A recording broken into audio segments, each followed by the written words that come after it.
은혜의 교회 성도 여러분 안녕하십니까?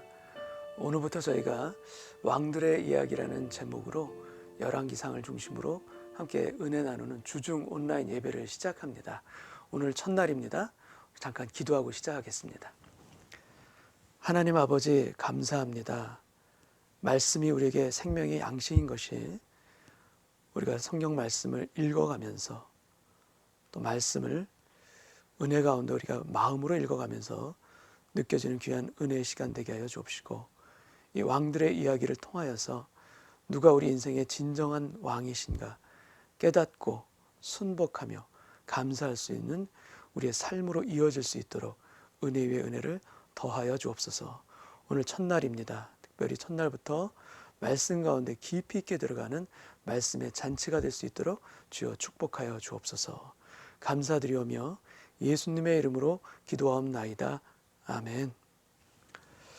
오늘은 열왕기상 1장 5절부터 10절까지 말씀 제가 먼저 봉독하고 말씀 나누겠습니다. 그때 핫깃의 아들 아도니아가 스스로 높여서 이르기를 내가 왕이 되리라 하고 자기를 위하여 병거와 기병과 호위병 50명을 준비하니 그는 압살롬 다음에 태어난 자요 용모가 심히 준수한 자라. 그의 아버지가 내가 어찌하여 그리하였느냐 하는 말로 한 번도 그를 섭섭하게 한 일이 없었더라. 아도니아가 수르야의 아들 요압과 제사장 아비아달과 모이하니 그들이 따르고 도우나 제사장 사독과 여호야다의 아들 분하야와 선지자 나단과 시므이와 레이와 다윗의 용사들은 아도니아와 같이 하지 아니하였더라. 아도니아가 에느노겔 근방 소헬렛 바위 곁에서 양과 소와 살찐 송아지를 잡고 왕자 곧 자기의 모든 동생과 왕의 신하된 유다 모든 사람을 다 청하였으나 선지자 나단과 분하야와 용사들과 자기 동생 솔로몬은 청하지 아니하였더라. 아멘. 오늘 열왕기상 1장의 이야기의 배경은 다윗 왕이 노년에 그가 죽음을 앞둔 바로 그 시기입니다. 하나님의 마음에 합한 자 다윗의 지금 인생의 말년이고, 다윗의 그 임종을 앞둔 이 시기는 이스라엘 전체로 봐서는 위기의 때라고 할 수가 있습니다. 여러분, 위기의 때에는 난세에는 영웅이 태어난다는 말도 있습니다. 근데 보다 더 정확하게 보자면 위기 때 우리가 어떠한 사람인가 바로 깨달을 때가 참 많습니다. 평소에는 내가 신앙이 있는 사람인 줄 알았습니다. 그러나 역경과 위기의 순간이 찾아오면 우리는 오히려 신앙의 길에서 멀어지는 경우도 있고요. 반대로 평소에는 내가 이렇게 신앙이 있는 줄 몰랐고 믿음 안에서 내가 철저하게 살아가지 못한 것 같았는데 막상 요즘 코로나 사태 같은 이런 시기가 되면 오히려 하나님께 더 가까이 나아가고 하나님을 부르짖는 그런 모습으로 우리가 바뀌어진다면 그 위기 가운데 또는 고난 가운데 우리가 진짜로 어떠한 사람이었는가라는 것이 오히려 드러나게 되어 있는 것입니다. 바로 이 다윗의 임종을 앞둔 이 위기의 때에 여러 사람의 모습들이 각각 다르게 나타납니다. 특별히 오늘 살펴보기 원하는 것은 다윗의 넷째 아들인 아도니아를 중심으로 더불어서 솔로몬과 이렇게 같이 한번 연결해서 어떻게 이 사람들이 다윗의 임종을 앞둔 위기의 때 어떤 행동을 했는가 한번 보기를 원합니다. 다윗의 넷째 아들 아도니아입니다. 아도니아는 첫째 아들이었던 암논이 이제 압살롬, 셋째 아들이었던 압살롬에 의해서 죽고 난 다음에 그 다음에 아마도 둘째 아들이었던 길르압의 이름이 계속해서 성경에 나오지 않는 걸로 봐서는 이 넷째 아들인 이 아도니아가 현재 상태로는 다윗 왕이 아마 장남이었지 않았을까 싶습니다. 근데 그 아도니아에 대해서 성경은 이야기하고 있습니다. 6절에 보면 이렇게 되어 있습니다. 그는 압살롬 다음에 태어난 자요 용모가 심히 준수한 자라. 그의 아버지가 내가 어찌하여 그리하였느냐 하는 말로 한 번도 그를 섭섭하게 한 일이 없었더라. 그러니까 다윗 왕이 아버지가 그를 네가 어찌하여 이런 일을 하였느냐라고 이렇게 훈계했던 일들이 한 번도 없었다라고 표현되고 있습니다. 이것은 달리 보면은 그가 아버지로부터 말씀 가운데 신앙 가운데 훈육을 제대로 받지 않았던 사람이 아닌가라는 그런 생각을 갖게 되고요. 그것이 그대로 나타나는 장면이 그 뒤에 이어지게 됩니다. 아도니아는 아버지 다윗이 임종을 앞둔 이 시기에 그가 스스로 자신을 높입니다. 높여서 스스로 왕이 되고자 합니다. 그때 학기세 아들 아도니아가 스스로 높여서 이르기를 내가 왕이 되리라. 자기가 자기 자신을 높입니다. 근데 하나님의 원칙은, 하나님의 방법은 어떻게 역사하시는가? 스스로 자기를 높이는 교만한 사람은 낮추시고 자기를 하나님 앞에서 낮추는 겸비한 사람은 오히려 하나님께서 올리십니다. 우리 안에 아도니아와 같은 그런 마음이 있지는 않은가? 내가 내 스스로를 높이고자 하는 그런 욕심이 있지는 않은가? 세상 가운데 이름을 떨치리라. 세상 가운데 출세하리라. 근데 그런 떨치리라 출세하리라 이런 마음이 하나님 안에서 갖고 있는 생각들이 아니라 만약에 세상을 향한 정욕과 이생의 자랑으로 우리가 스스로를 높이려 한다면, 그 마음이 우리 마음 가운데 있다면 나도 아도니아의 길을 갈 수도 있다, 이렇게 스스로 뒤돌아보면서 자신을 바라볼 수 있는 그런 시간이 되었으면 참 좋겠습니다. 근데 이 아도니아와 함께 같이 뜻을 공모한 사람들이 그 뒤에 나타납니다. 그 사람들이 누구냐면 바로 7절에 아도니아가 수리아의 아들 요압과, 요압은 이스라엘의 군대 장관입니다. 그리고 제사장 아비아달과 모이하니 그들이 따르고 도우나라고 되어 있습니다. 그러니까 대표적인 두 사람을 성경에서는 기록하고 있는데 그 사람이 바로 다윗의 군대 장관이었던 요압이고 또 다른 한 사람이 바로 제사장 아비아달입니다. 근데 이 다윗 시대에는 다른 시기와는 달리 제사장이 두 명이 있었습니다. 이 아비아달 말고 사독 제사장, 그러니까 사독과 아비아달 두 명의 제사장이 있었던 시기입니다. 근데 요압과 왜 이 아비아달이 하나님이 기름 부으실 또 다윗과 대부분의 백성들이 아마 누가 다음에 왕이 될 것인가 알고 있는 그 사람 솔로몬이 아니라 왜 아도니아와 함께 한편이 되어서 스스로 높이는 이 하나님의 뜻에 대역하는, 거역하는 이 길에 같이 동참했는가? 여러분, 아도니아는 그의 형이었던 압살롬처럼 공개적으로 아버지를 반역하지는 않았지만 스스로 자신을 높이는 것을 통해서 하나님께는 반역한 사람입니다. 하나님의 뜻에는 거슬렀던 사람입니다. 근데 이 아도니아와 함께 뜻을 같이 공모했던 이 요압과 아비아달은 그들의 삶을 가만히 보면 삶의 그림자가 있는 사람들이에요. 삶에 먹구름이 있는 사람들입니다. 요압은 어떤 사람입니까? 요압은 다윗의 가장 뛰어난 군대 장관이었지만 다윗의 뜻과는 반하여서 자신의 생각대로 마음대로 살았던 사람이기도 합니다. 그래서 아브넬을 자기가 개인적인 원수, 동생이 죽은 그 원수로 인하여서 아브넬을 자기가 죽였고 또 아마사까지, 나중에 압살롬의 군대 장관이었던, 그래서 다윗과 한편이 돼서 투항했던 아마사까지도 오히려 사사로운 그런 마음으로 죽였던 사람이 바로 요압이에요. 다윗의 뜻에 온전히 순종한 사람이 아닙니다. 자기의 이익에 반하면 거역했던 것이고 자기의 자리가 위태로울 것 같으면 망설이지 아니하고 칼을 들었던 사람이 바로 요압입니다. 이 사람의 말년이 어떻게 되는지 우리는 앞으로 보게 될 것입니다. 그리고 이 제사장 아비아달은 우리가 성경을 보게 되면은 이 두 제사장인 사독과 아비아달을 성경에 기록할 때 보면 보통 사독이 먼저 나오고 그 다음에 아비아달 순서로 기록이 되어 있습니다. 사독 다음이라는 그런 뜻일 수도 있죠. 그러니까 우리의 삶에 있어서 무언가 우리 삶에 그림자가 있다라는 것은 마음에 큰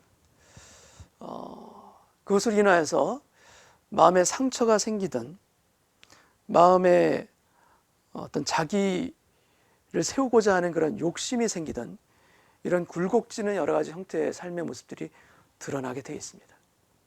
하나님의 뜻 가운데 온전함을 유지하는 것, 그 어떤 지혜보다도 그 어떤 지식보다도 더 중요하고 더 값진 우리가 하나님 앞에 서야 할 온전한 마음의 자세인 줄로 믿습니다.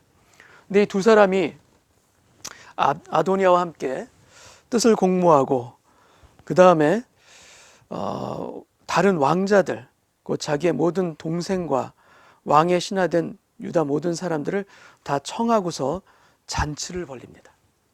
이 잔치는 거의 왕의 대관식과 같은 그런 잔치를 스스로 벌린 거죠.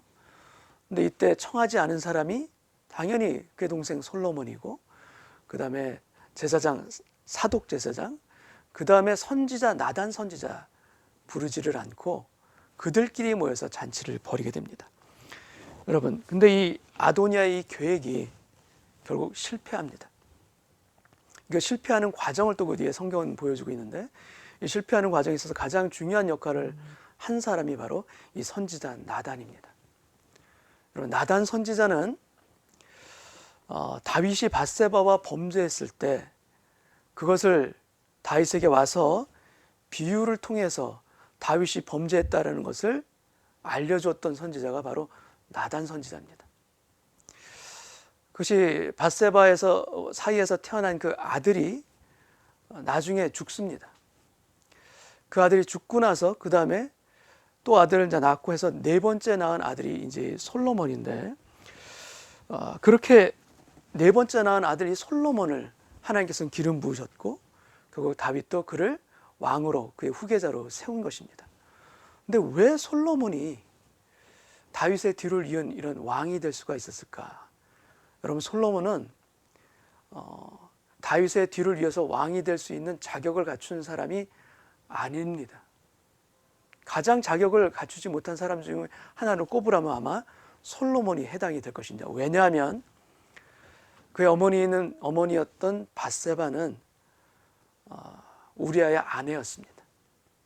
그리고 범죄 가운데 다윗과 결혼한 사람이고, 그리고 그 범죄에 대한 심판으로 그 사이에 태어난 첫째 아들도 죽게 된 것입니다.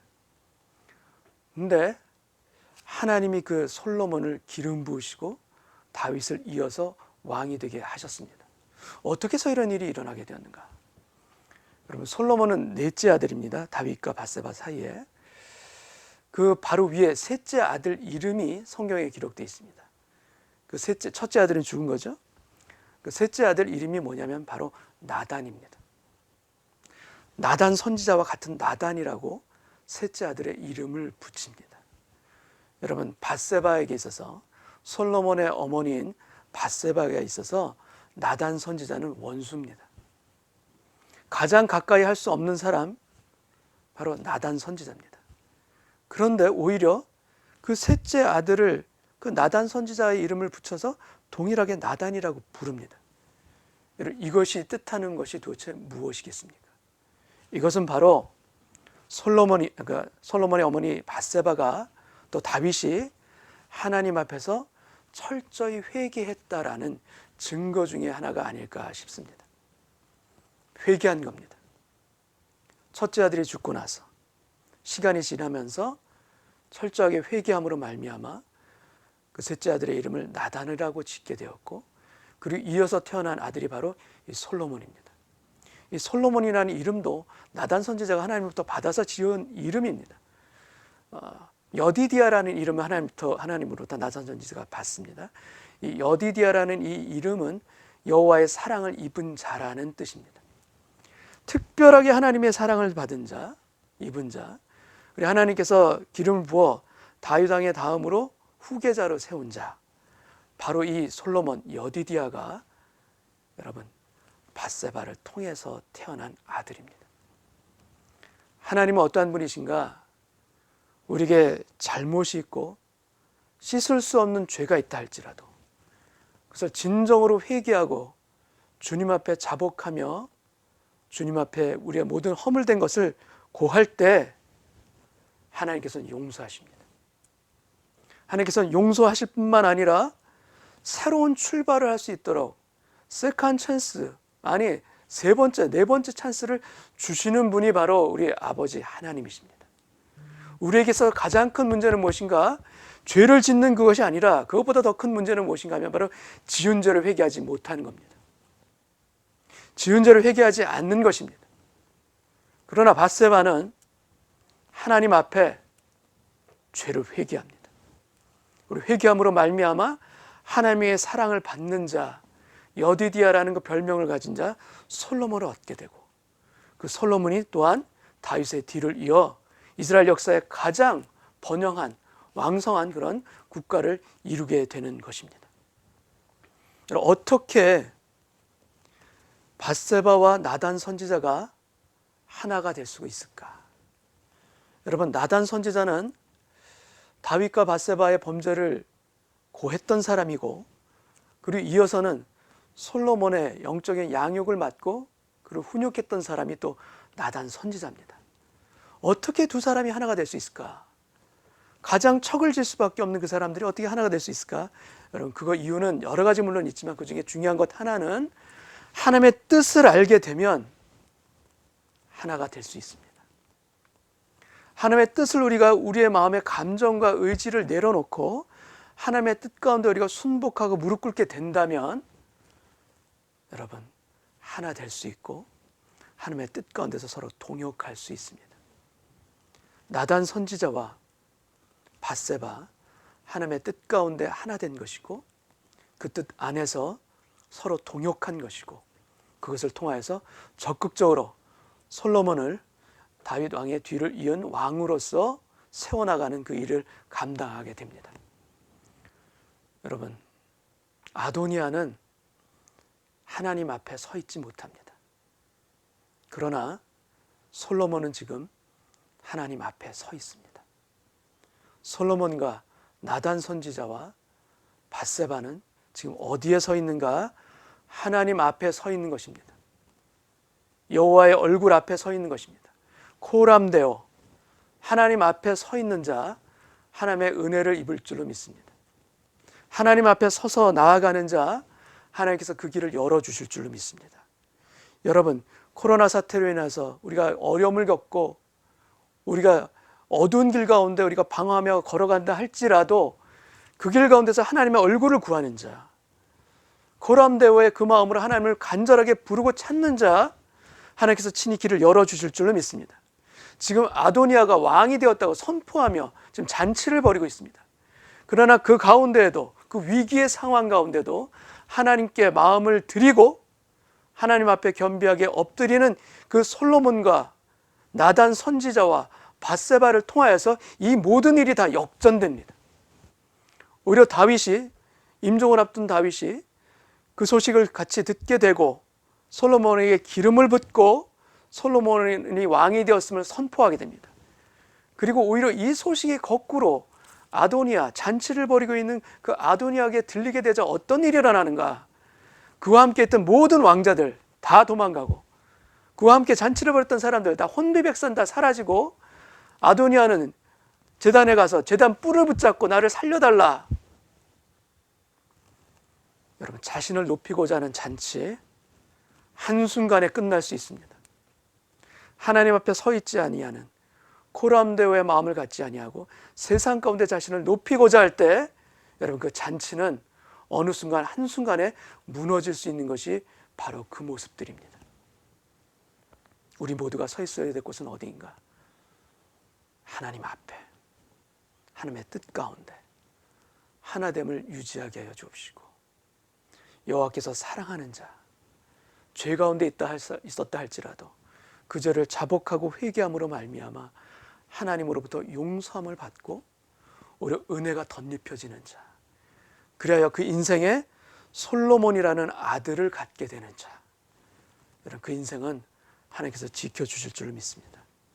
우리 모두, 은혜교회 모든 성도님들, 우리 모두도 우리 안에 아도니아의 모습이 아니라 솔로몬의 모습이 드러나는 그 인생을 살아갈 수 있는 저와 여러분 되시기를 주님의 이름으로 축원합니다. 기도하겠습니다.